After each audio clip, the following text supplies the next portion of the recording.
দেখুন এই ছিদ্র দিয়ে কিন্তু স্ট্রিংলেস মৌমাছি ঢুকতেছে। এই বক্সটা কিন্তু এইমাত্র বসিয়েছি। আর আরেকটু দেখাই, এখানে দেখুন অনেকগুলো স্ট্রিংলেস মৌমাছি কিন্তু উঠতেছে। এখানে একটি বক্স ছিল এই জায়গাতে, এটি সরিয়ে ফেলেছি এবং এখানে আরেকটি বক্স বসিয়ে দিয়েছি। সাধারণত স্ট্রিংলেস মৌমাছির ক্ষেত্রে ওরা কোনো জায়গা থেকে সোয়াম আসলে এইখানে আগের যে বক্সতে মৌমাছিগুলো থাকবে ওগুলোকে ওরা কিলিং করবে।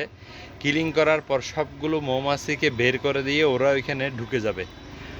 তো আমি ওই আগের বক্সটা এখান থেকে সরিয়ে ফেলেছি এবং আরেকটা বক্স বসিয়ে দিয়েছি। এখন ওরা ওইখানে ঢুকার একটু চেষ্টা করতেছে। মুখে একটু প্রপোলিস দিয়েছি, একটু মোম দিয়েছি স্ট্রিংলেস মৌমাছির। এই যে এখানে ঘুরতেছে। তো আশা করি ধরেন না সন্ধ্যা নাগাদ ঢুকে যাবে। এইভাবে কিছুক্ষণ ঘোরাঘুরি করবে, এরপর ঢুকে যাবে। কিন্তু আগেও এই ধরনের কয়েকটা হয়েছে, আলহামদুলিল্লাহ। আগেও বেশ কয়েকটা স্ট্রিংলেস মৌমাছি এইভাবেই পেয়েছে। অর্থাৎ আমার একটা বক্সে আক্রমণ করতেছে, আমি ওইখান থেকে সরিয়ে দিয়ে আরেকটা বসিয়ে দিয়েছি, ওইখানে ঢুকে গেছে। তেমনিভাবে আরেকটা দেখাবো ঠিক কয়েকদিন আগে কিন্তু এটাতেও কিন্তু একইভাবে আক্রমণ করতেছিল। তো এখানে যে বক্সটা ছিল আগের, সেটা আমি অন্য জায়গায় নিয়ে গেছি, এখানে আরেকটা বসিয়ে দিয়েছি, এখন এটাতে ঢুকতেছে।